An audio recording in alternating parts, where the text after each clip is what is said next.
employer actually left him to die.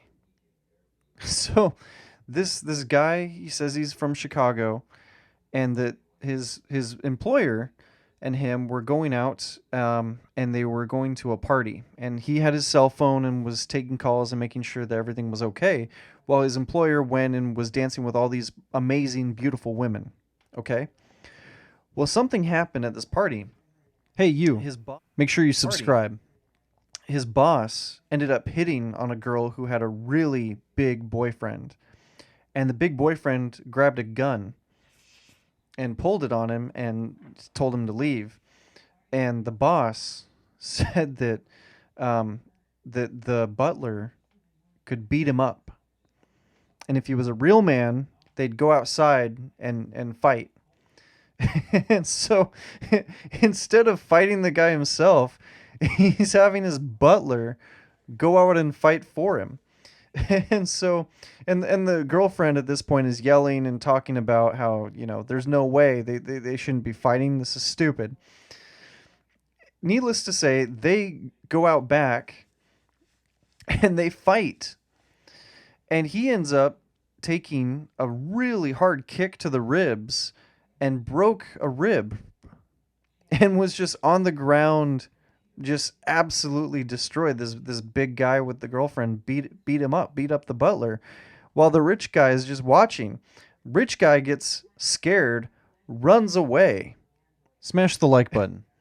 And then, so the butler is left in the gutter, just hurt, just beat to hell, bloody nose, broken rib, and just couldn't even stand. His side hurt so bad. And then come to realize he had given his jacket to his boss, right, to hold for him while he fought. Well, his cell phone was in his jacket. So he has no way of calling anybody or getting any kind of help. And so he slowly crawls back to the door of the place. And a couple of the bouncers help him up and get him into an okay position. And then they start asking him, and he's like, "Oh, just take me out front to the car," thinking that his boss went back into their car, right? Well, he did go back into the car and drove away. Left him there. Didn't call the police, didn't call anybody, just left him there.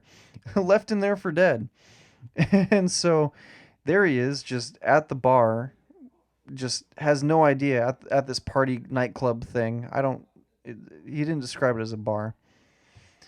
And this entire story is just funny to me that his boss would just leave him there.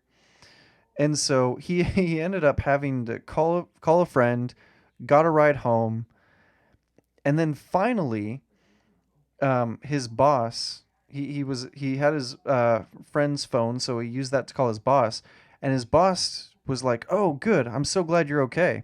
So the butler then goes to the hospital, gets fixed up, takes the weekend off, and then goes back to work for his boss.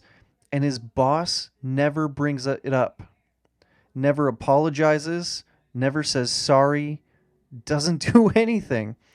And as I'm reading this story, I'm thinking to myself, why would you still work for the guy? Like, that's insane, right? My boss does that to me. I'm leaving. I'm not going to keep working there. Although I will say 150,000 a year, that is a tough job to replace. But at the very least, you're going to start looking for other billionaires or millionaires who might be able to hire you at that point. I mean, come on. Your boss just leaves you in the gutter and then never even apologizes or brings up the story again. I hope it's because he was embarrassed. I hope it's because he was so humiliated that he didn't want to, or that he couldn't bring it up himself. I hope that that's the case. Although I really doubt it. I feel like this is more of a situation where he just didn't care. I mean, what kind of a guy asks his butler to fight his battle for him anyway? Take him outside and fight this big guy when he's the one that was hitting on his girl? That's crazy. Craziness.